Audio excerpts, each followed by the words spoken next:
Court campus में समस्तीपुर ज़िला में कोर्ट कैंपस के अंदर कुछ दिन पहले एक फायरिंग हुई थी और उस फायरिंग की घटना में मैंने आपको बताया था कि शराब माफिया युवराज चौधरी, जो कि एक अपराधी भी रहा है, हत्या के केस में भी जेल गया था, उस पर कुछ 3 अपराधियों के द्वारा गोलीबारी की घटना की गई थी, जिसमें वो बाल बच गया था। घटना के बाद FIR दर्ज की गई थी, SIT बनाई गई थी और इस पूरी घटना को हम लोग समझने का प्रयास कर रहे थे। इस पूरी घटना में 3 शूटर आए थे, जो कि घटनाक्रम पे और भागते समय आप लोगों के पास ये वीडियो उपलब्ध था और कोर्ट के अंदर जो हम लोगों ने डिस्ट्रिक्ट जज साहब से परमिशन ली थी और यहाँ का भी कैमरा देखा, तो इससे स्पष्ट हुआ था कि 3 शूटर इस घटना में आए हुए हैं, जिन्होंने घटना में 3 पिस्टल के साथ 3 शूटर्स ने डायरेक्टली अटैक किया था। तीनों ने, जो प्रभात चौधरी था, जब उसका उपस्थापन हो रहा था कोर्ट में, तो उपस्थापन के बाद जब वो वापस अपनी गाड़ी में बैठने जा रहा था, उस समय इन लोगों ने प्रभात चौधरी को 3 तरफ से घेरा और गोली फायर करने का प्रयास किया। जो पहला शूटर था, उसकी जो पिस्टल थी वो प्रभात चौधरी के सीने तक थी, लेकिन पहला शॉट उसका मिस हो गया, जिस वजह से जो हमारा हवलदार उनको पकड़ा हुआ था, उस हवलदार ने तुरंत रस्सी डाउन की और प्रभात चौधरी को नीचे धकेल दिया। जैसे फिर जब दूसरे शूटर ने दूसरी गोली चलाई तो नीचे जाने की वजह से वो दूसरी गोली उसके पैर में लगी और तीसरी गोली एक और अभियुक्त था उसके हाथ में लग गई। इतने में अफरा तफरी मच गई और जो हवलदार था उसने एक अपराधी को, जब हम लोगों ने पूरा वीडियो फुटेज देखा, पहले दिन कुछ लापरवाही सामने आई थी, लेकिन जब हम लोगों ने पूरा वीडियो फुटेज देखा तो स्पष्ट हुआ कि हमारे एक हवलदार ने, जो कि इनको लेके आ रहे थे, उन्होंने एक अपराधी के गले में वो रस्सी बांध भी दी थी, लेकिन चूंकि अफरा तफरी का माहौल था, काफ़ी देर तक उन्होंने प्रयास किया कि अपराधी पकड़ा जाए। उसी क्रम में उसकी चप्पल भी छूट गई थी, लेकिन वो छूट गया किसी तरह और भाग निकला। तो गेट पे जो पुलिसकर्मी थे वो गेट बंद नहीं कर पाए और फिर पुलिस उनका पीछा नहीं कर पाए और अपराधी पैदल ही भाग गए। घटना बहुत बड़ी थी, संवेदनशील थी। कोर्ट कैंपस के अंदर किसी भी तरह की घटना होती है तो हम लोग बहुत अलर्ट रहते हैं। उसके बाद तुरंत डिस्ट्रिक्ट साहब के साथ एक मीटिंग भी हुई थी। हम लोगों ने यहाँ का जो सिक्योरिटी अपरेटस है उसको सुदृढ़ करने का क्या क्या तरीका हो सकता है उस पर विमर्श किया और उसको भी सुदृढ़ किया था। और इस घटना का अनुसंधान SDPO सदर और DSP हेडक्वार्टर के नेतृत्व में DIU की टीम के साथ कुछ थाना प्रभारियों की भी टीम बनाई गई थी, जो कि इस घटना का उद्भेदन कर रही थी। इस घटना का उद्भेदन हो गया है। आज 3 अभियुक्त भी इसमें गिरफ्तार कर लिए गए हैं। तीनों के साथ एक पिस्टल भी बरामद कर ली गई है। इस घटना में जो पूरा घटनाक्रम हुआ और पूरा जो हम लोगों को समझ में आया है, इसमें जो हुआ है बेसिकली, जब हम लोगों ने इस गिरफ्तारी का जब दौर चालू हुआ और उद्भेदन का प्रक्रिया चालू हुई तो 3 स्टेट में हम लोगों ने रेड की है। करीब 30 से 40 संदिग्धों को भी उठाया गया था पिछले 4 दिन के अंदर ही, 3-4 दिन के अंदर ही, और अलग अलग संदिग्धों से पूछताछ हुई। 3 स्टेट में हमारी टीम, झारखंड, दिल्ली और बिहार, 3 स्टेट में टीम ने लगातार रेड की और रेड के बाद ये सफलता मिली है। 3 अभियुक्तों को गिरफ्तार किया गया है। जब इस घटना को पूरा समझा गया तो ये घटना जो है वो 3 डायमेंशंस पे हुई थी। इसका सबसे ऊपर का टॉप मोस्ट डायमेंशन है मास्टरमाइंड का, जिसने इस घटना को पूरा करने का प्लान किया था। उस मास्टरमाइंड गैंग में कल्याणपुर पंचायत का राम बाबू राय मुखिया है। इस व्यक्ति की ये पूरी घटना की प्लानिंग थी और इसके साथी राय बहादुर, नीरज, इसका एक साथी है डब्लू, टिंकू, इन सब लोगों की, ये सब पूरा जो गैंग है ये भी शराब का कारोबार, राम बाबू राय जो है मुखिया और इनके साथी, शराब का एक तगड़ा नेक्सस इनका है, जो अब इसका उद्भेदन भी हुआ है। शराब का एक नेक्सस था, शराब का एक कारोबार करते थे, उसी से ये पैसा काफ़ी कमा चुके थे। तो वो जो मास्टरमाइंड थे और जो धन वाला जो ग्रुप था, पैसे वाला समूह था, वो एक टॉप मोस्ट लेवल था। इस ग्रुप ने हथियार और पैसा उपलब्ध कराया था। दूसरे स्तर पर जो घटना हुई है उसमें पूरे घटनाक्रम की प्लानिंग हुई कि आखिर घटना को कैसे अंजाम दिया जाएगा। उसमें इस शराब माफिया का एक साथी है गोलू ने अपने बाकी साथी कारगिल, टेनी और विजय ड्राइवर, इन 4 लड़कों के साथ मिल करके इस घटना को प्लान करने का अंजाम बनाया कि कैसे शूटर बुलाएंगे, कहाँ रहेगा, गाड़ियाँ कैसे उपलब्ध होंगी, रेकी कोट की कौन करेगा। और तीसरे लेवल पर 3 शूटर्स हैं जिन्होंने इस घटना को अंजाम दिया और एक रेकी करने वाला लड़का था। तो 3 शूटर्स में ओवेश नाम का लड़का था और 2 शूटर बाहर से इन्होंने झारखंड से बुलाए थे और एक रेकी करने वाला लड़का था। तो ये 3 लेवल की घटना थी। जब ये घटना अंजाम दी गई तो इस घटना की पूरी प्लानिंग शुरू होती है आज से करीब 1.5 साल पहले। इनफैक्ट इस घटना के अगर हम लोग बैकग्राउंड में जाएँ तो 2018-19 में रघुवर राय की हत्या हुई थी। उस हत्या के बाद इस कल्याणपुर और चकमेसी का जो क्षेत्र है, उस पंचायत, उस क्षेत्र में एक वैक्यूम आया था पावर का। उस वैक्यूम को कवर करने के लिए प्रभात चौधरी नाम का लड़का नया शराब माफिया बना और गैंग में आया और आपराधिक गिरोह उसने अपना बनाया।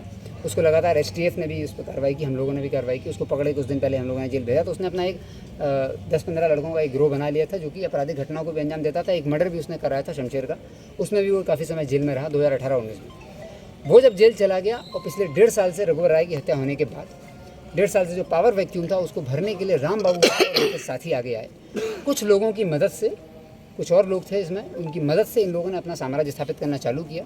और ये लोग भी ठेकेदारी तो ये सामने से दिखाते थे, लेकिन असलियत में ये लोग शराब कारोबारी थे और शराब का भी इन लोगों ने कारोबार चालू किया और अपने आप को एक धन बल का इन्होंने अच्छा इकट्ठा कर लिया। और ये लोग उस पूरे क्षेत्र में अपना प्रभाव बनाए हुए थे कि कोई भी शराब की गाड़ी उतरेगी या किसी तरह का अवैध काम होगा, आपराधिक काम होगा तो इनके संरक्षण में ही होगा। ये जानकारी हम लोगों को इस पूरी घटना के उद्भेदन के दौरान हुई है। तो जब इन लोगों को ये पिछले 1.5 साल से काफ़ी मजबूत हो गए थे, मजबूत होने के बाद इस घटना की प्लानिंग जो इन लोगों को क्यों करनी पड़ी, क्योंकि प्रभात चौधरी भी जेल में था, लेकिन वो जेल से ही अपना कुछ अवैध धंधा कराने का प्रयास कर रहा था। तो ये लोग चाह रहे थे कि इस पूरे क्षेत्र में इन्हीं लोगों का कब्जा रहे, रामबाबू राय और इनके साथियों का कब्जा रहे, इसलिए इन्होंने इसको हत्या कराने की योजना बनाई।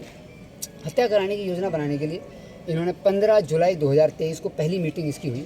रामबाबू राय के कल्याणपुर के उसके जो मेन उसका घर है उसी घर में बैठक हुई। उसमें 2 शूटर और 2 लाइनर उसमें पहुंचे और रामबाबू के जो शराब कारोबारी साथ में थे, जो शराब का काम संभालते थे, वो लोग पहुंचे। करीब 6-7 लोगों की ये मीटिंग थी। उस मीटिंग में तय हुआ कि घटना कराने की सारी जिम्मेदारी रामबाबू ने अपने साथी गोलू, रामबाबू और डब्लू ने मिल करके अपने साथी गोलू को दी। गोलू जो कि रायपुरा का रहने वाला है, उसको जिम्मेदारी दी गई कि वो शूटर्स को बुलाए और इस घटना को अंजाम दे। इस घटना को करने के लिए 60 लाख की डील हुई थी। 60 लाख रुपए गोलू को मिलने थे, जो कि गोलू अपने अन्य शूटर्स में लेता और स्वयं को देता। 60 लाख की इस घटनाक्रम के बाद 15 जुलाई की बैठक जो उनकी हुई, उसके बाद गोलू ने प्लानिंग बनाना चालू किया। गोलू की जो प्लानिंग थी उसके अनुसार उसने पहले सोचा कि 60 लाख का सारा फायदा वही ले ले, और उसने अपना एक साथी जो कि ओवैश दैनी थाना क्षेत्र का रहने वाला लड़का है, इन्होंने हम लोगों को अब सूचना मिली है कि नगर थाना में भी कुछ धर्मपुर के अपराधी थे, उनसे भी इन लोगों ने संपर्क किया था जुलाई माह में, लेकिन वो इनका डील जो है वो फाइनल नहीं हो पाया। जब वो डील फाइनल नहीं हो पाया तो गोलू ने फिर अपने मोहल्ले के अपने बगल पड़ोसी गाँव के ओवैश से संपर्क किया। ओवैस से संपर्क करने पर ओवैस ने अपने एक साथी टेनी के साथ मिलकर के इस घटना को अंजाम देने का प्लान बनाया। इन लोगों ने 3 बार कम से कम कोर्ट में आए ये लोग और घटना करने का प्रयास किया।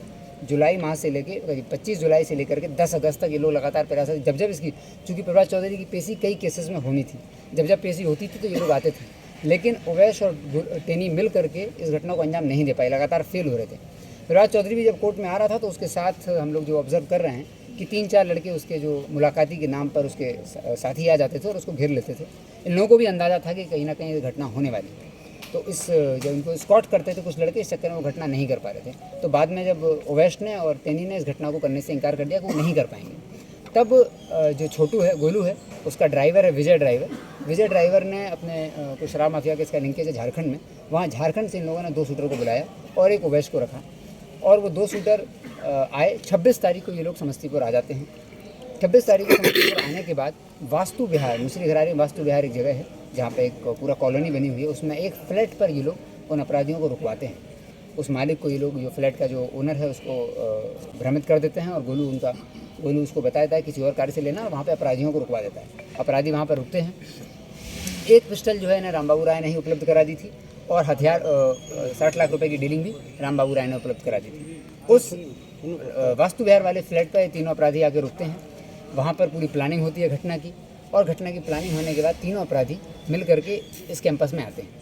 कैंपस में आने के बाद करीब 11:15 बजे लोग कैंपस में आ गए थे। 1.5 घंटे तक इस कैंपस में लोग रहे, पेड़ के नीचे जहाँ पर पार्किंग होती है मोटरसाइकिल की, वहाँ पर 3 अपराधी आ जाते हैं। हम लोग यहाँ पर CCTV फुटेज भी लगा हुआ है, तो CCTV फुटेज से भी पूरा घटनाक्रम स्पष्ट हुआ कि ये लोग वहाँ आकर के रेकी करते हैं, पूरा मूवमेंट समझते हैं। घटना करने के दिन भी इन लोगों ने त्रिस्तरीय घटना की योजना बनाई थी। सबसे पहली लेयर जो थी, सबसे निचली लेयर, वो थी 3 शूटर्स की, जो कि इस कैंपस में और जहाँ कैदी जा रहा है उसके आसपास ही थे। उसमें 3 शूटर थे और एक रेकी करने वाला टेनी था। दूसरी लेयर थी गोलू की, जो कि कैंपस के गेट के बाहर खड़ा हुआ था अपने 2 साथियों के साथ। उसका काम था कि जैसे ही घटना होगी तुरंत वो भागेगा, और मोटरसाइकिल और 4 व्हीलर का उसने इंतजाम कर रखा था भागने के लिए। हम लोग भी पहले आश्चर्यचकित थे कि पैदल कैसे भागें, लेकिन बाद में समझ में आया कि रोड पर मोटरसाइकिल और 4 व्हीलर का इंतजाम करने के लिए दूसरी टीम थी। और तीसरी टीम थी मुखिया की। रामबाबू राय मुखिया स्वयं उस दिन, घटना के दिन, अपने घर से कल्याणपुर से निकलते हैं। यहाँ वो पहुँचता है कोर्ट के पास, और कोर्ट के पास पूरी टीम से करीब 12:30 से 1 के बीच में बाहर बुला करके रोड पर मुलाकात करता है, सबसे ओके करता है, घटना को समझता है, और इनको अपना सबसे मिल करके शूटर से और जो इनका गोलू है उससे मिल करके ये फिर बताता है कि हम निकल जाएंगे मुंगेर की, और अपना जानबूझ के अपने आप को मुंगेर निकल जाता है। इस घटना में जो दूसरा प्लानर, जो 30 लाख रामबाबू देता और 30 लाख डब्लू देता, डब्लू ने भी अपने आप को सेव करने के लिए घटना से 10 दिन पहले शराब के एक छोटे से केस में पटना पुलिस के सामने जाके 37C का एक केस कराया, जहाँ शराब पीने के क्रम में वो पकड़ा गया, जिसको फाइन देके भी छूट सकता था, लेकिन उसने जानबूझ के फाइन नहीं किया ताकि वो जेल में चला जाए और इस बात का सबूत बना पाए कि वो घटना के दिन तो जेल में था। डीलिंग हो गई थी और वो डब्ल्यू जेल में चला गया और रामबाबू राय यहाँ पर 12 बजे अपने अपराधियों से मुलाकात करने के बाद मुंगेर चला गया और रात में अपने घर वापस लौटा। और रामबाबू राय के जो शराब के अन्य साथी थे वो इस कोर्ट कैंपस का तीसरा घेरा बनाए हुए थे कि अगर कुछ अनहोनी होती है या कोई पकड़ा जाता है तो वो लोग फिर आगे की घटना को अंजाम देते। पूरी घटना को एग्जीक्यूट करने के लिए भी इन्होंने त्रिस्तरीय प्लानिंग कर रखी थी। इस घटना में फिर जो एविडेंसेस हम लोगों ने देखे, साक्ष्य आए हैं, रामबाबू राय घटनास्थल पर आते हैं। गोलू जिसको जिम्मेदारी दी जाती है वो एक शूटर के साथ रामबाबू राय के घर पे जाता है। 15 जुलाई को प्रॉपर मीटिंग होती है। इस मीटिंग के साक्ष्य हमारे पास मौजूद हैं। उस मीटिंग में तय हो जाता है, पैसे की डिमांड तय हो जाती है। उसके बाद जो कारगिल नाम का अपराधी है वो इनको अन्य हथियार और 4 व्हीलर स्कॉर्पियो भागने के लिए उपलब्ध कराने की बात करता है। पुराना अपराधी है कारगिल, उसने 4 व्हीलर और हथियार उपलब्ध कराने की बात की तो उसने ये उपलब्ध कराया। बाकी जो इसके साथी थे वो कोर्ट कैंपस को चारों ओर से घेरे हुए थे। फिर इन लोगों ने घटना को अंजाम दिया। घटना को अंजाम देने के बाद ये लोग पैदल भागे हैं। दोनों शूटर वास्तु विहार के अपना जो इनका प्लेस है वहाँ पहुँच जाते हैं और बाकी जो लोकल टीम है वो स्कॉर्पियो गाड़ी पकड़ के अपने घर पहुँचती है और शाम में ये लोग अपना ज़िला छोड़ करके अपने अपने भागने की जगह पहुँच जाते हैं। फाइनली जब ये लोग समस्तीपुर आते हैं लौट करके तो सबसे पहले हम लोगों ने शूटर को उठाया था, उससे पूरी पूछताछ की, उसने सारा घटनाक्रम बताया, उससे सारे एविडेंसेस मिले, इनका जो टेक्निकल एनालिसिस है वो हुआ, उससे पूरी घटना स्पष्ट हुई। उसके बाद रामबाबू राय की भी कल गिरफ्तारी हुई और गिरफ्तारी के बाद फिर कारगिल की भी गिरफ्तारी हुई है।